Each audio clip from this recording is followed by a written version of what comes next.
WKYT News starts now with breaking news. Good evening, I'm Sam Dick. Firefighters from several different departments are on the scene right now of a business fire in Laurel County. That fire broke out late this afternoon at Binge Farm Supply on 4th Street, just outside of London. Dispatchers are telling us the fire was in an outbuilding that houses hay and equipment. The main offices, we're told, were not damaged. The fire is still burning. We do have a news crew on the way, and we'll have the very latest tonight on WKYT News at 11. Also look for more information on WKYT.com. Here we go. In less than 12 hours, Kentucky starts voting on Election Day. Coming up, the efforts to make sure that every vote is counted and how the candidates for the U.S. Senate seat and the 6th District congressional race finished up on Election Eve. Trending right now, just a tragic story. An 11-year-old boy has died after being hit by a falling tree. Rescue officials say the boy was camping near Chimney Top Creek with his Boy Scout troop when a dead tree fell and landed on his tent while he was inside. That story is the most clicked on right now on WKYT.com. That's followed by 3 Fort Campbell soldiers killed earlier this week in Jordan and crews battling wildfires in eastern Kentucky. Here's what we're following right now at 6:30. Those final hours of the campaign day winding down, and by the end of the day tomorrow, America will have elected its 45th president. WKYT's Hillary Thornton has the story on which candidate is likely to declare victory in the Bluegrass State this year. Kentucky's 2 candidates for the U.S. Senate making a final push for votes today. We have the latest on both those campaigns. This is a big fire event. We haven't had an activation for a woodland fire event since 2001. The Kentucky Division of Forestry still has its hands full with wildfires tonight. WKYT's Mike Linden talked to leaders at the Emergency Operations Center in Frankfort as they continue to manage the fires burning across the state. And with me, the man who knows the latest on the rain situation. It would just be so crucial, so big if they had a big drop of rain in eastern Kentucky in the next day or two, because we've gone days really without it, haven't we? We have. We had a little shower action last week that maybe put a little dent in a few of those fires, Sam. But, you know, we talked at this same show on Friday, and I said I thought the worst was yet to come. Yeah, you did. Because we were going to get really dry. The humidity was going to bottom out over the weekend. And boy, oh boy, unfortunately, Mother Nature just not cooperating.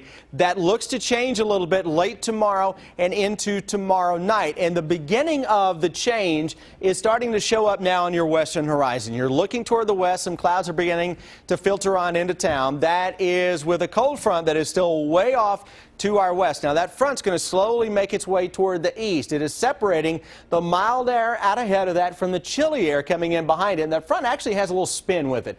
Notice that low pressure here, and you can actually see the counterclockwise flow kind of going into that area of low pressure. Tomorrow evening at roughly this time, that low is going to be, or what's left of it's going to be skirting into the Ohio Valley. That may give us a little extra lift in the atmosphere to create a band of showers, and that may target especially the eastern half of Kentucky tomorrow evening.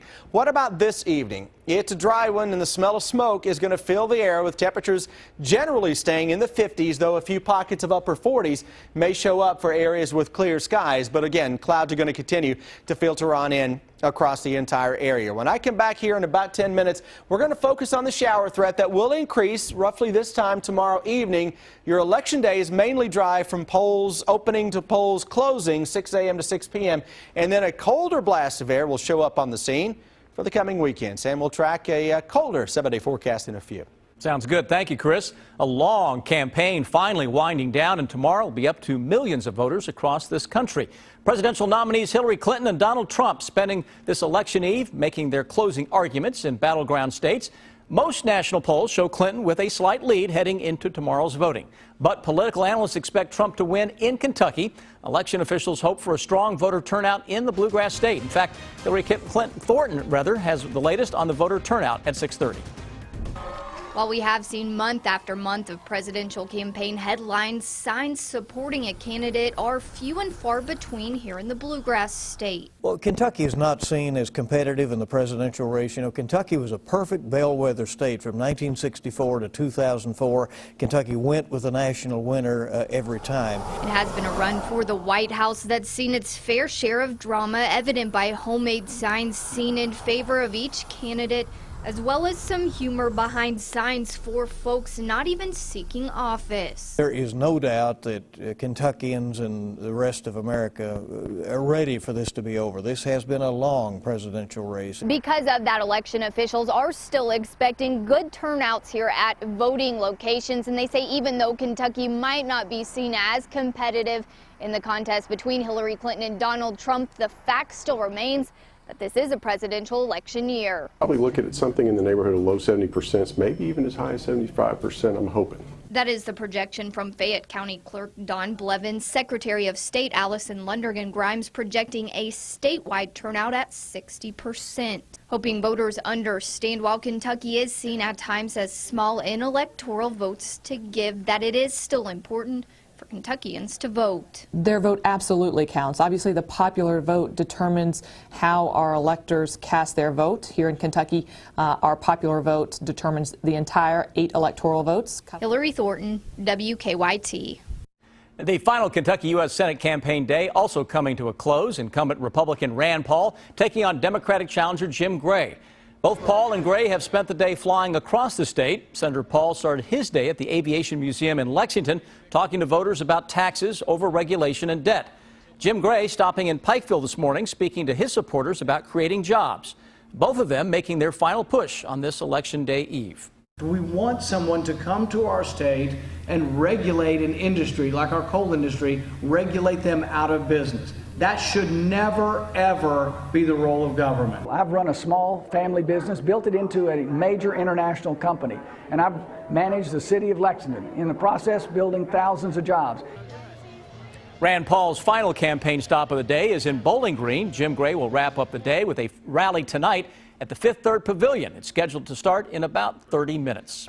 In the race for Kentucky's 6th congressional district, incumbent Republican Andy Barr taking on Democratic challenger Nancy Jo Kemper.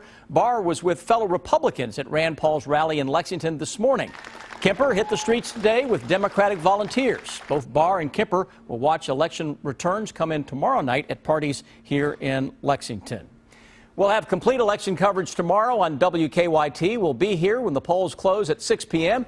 and we'll be keeping tabs on all the races as the numbers come in. Plus, we'll have interactive results on WKYT.com.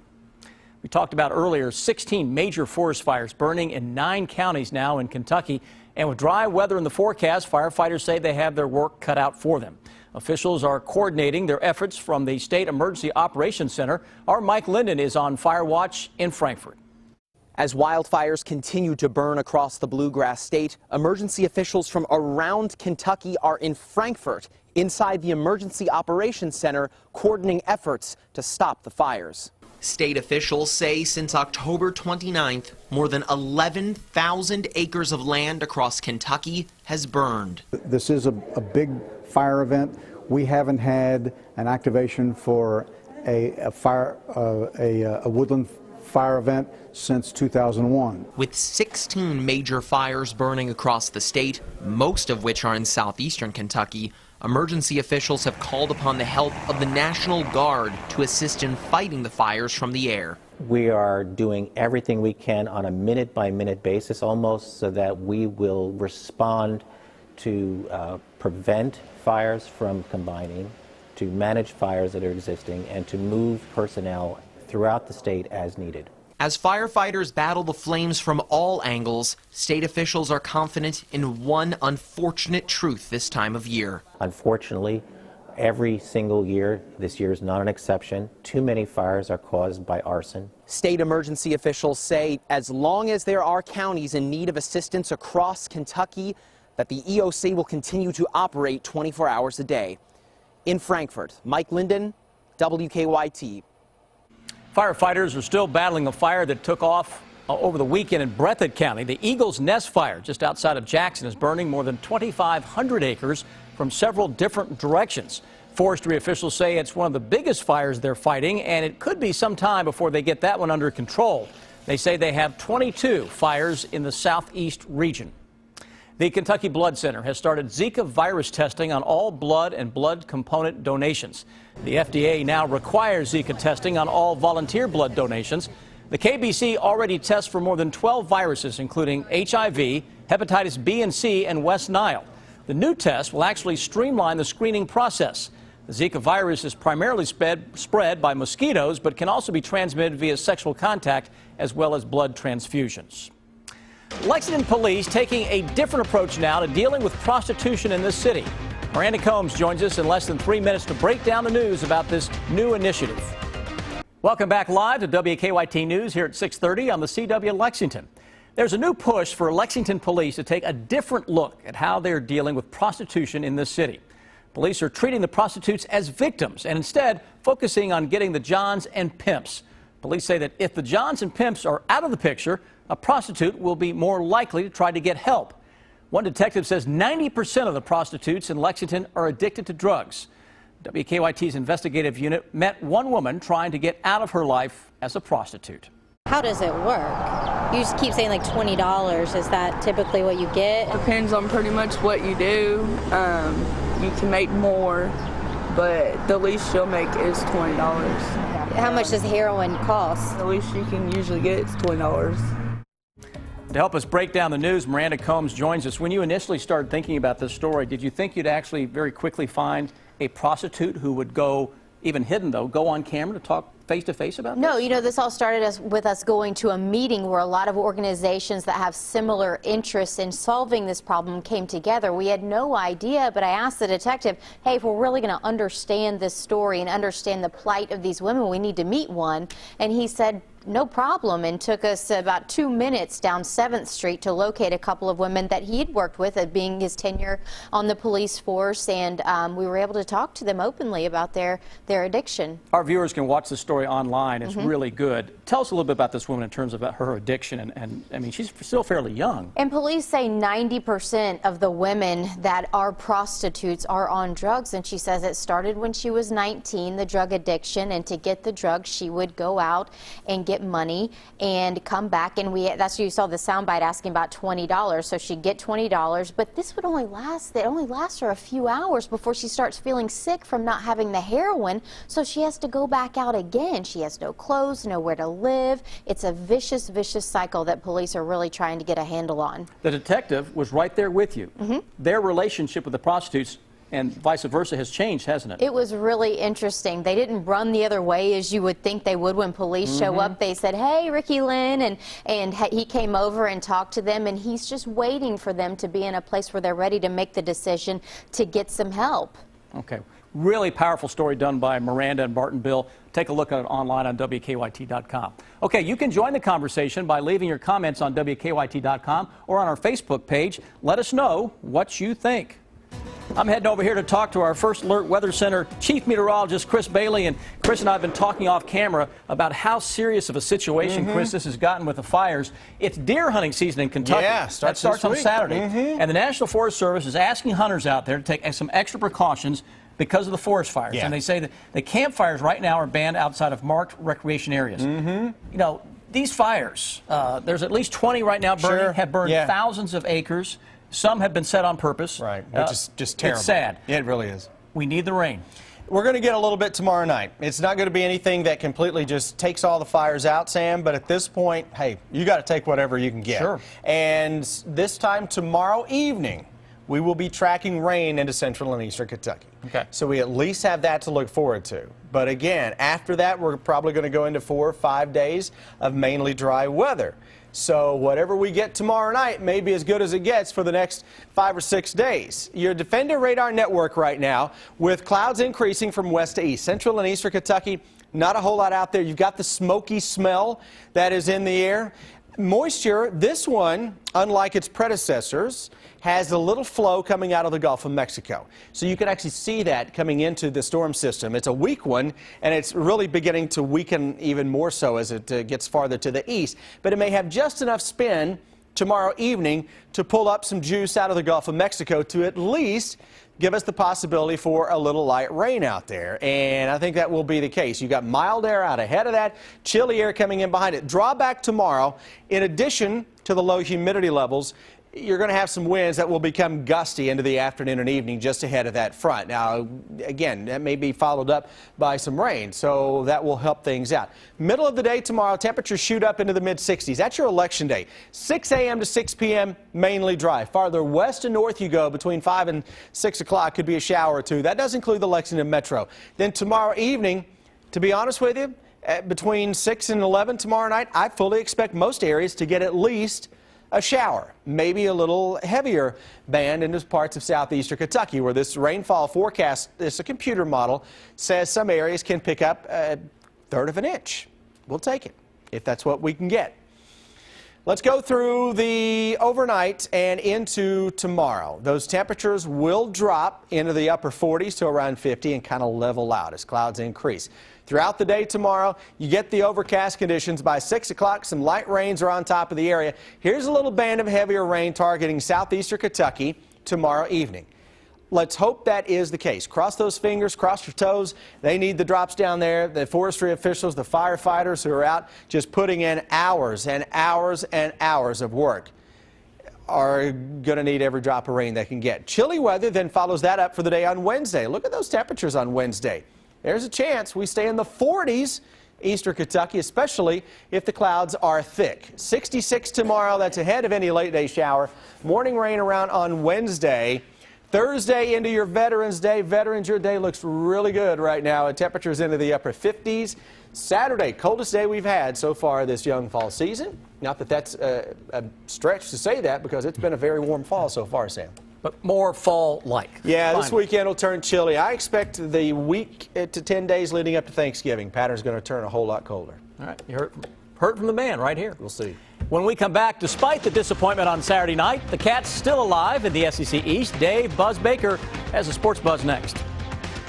Welcome back. Time now for the Sports Buzz. Each night, we'll talk with Dave Buzz Baker for an inside look at what's going on. If you recall Friday, I tried to pin Buzz down on who he thought would win the game, and you were like, Took 3 points. Yeah, you got it.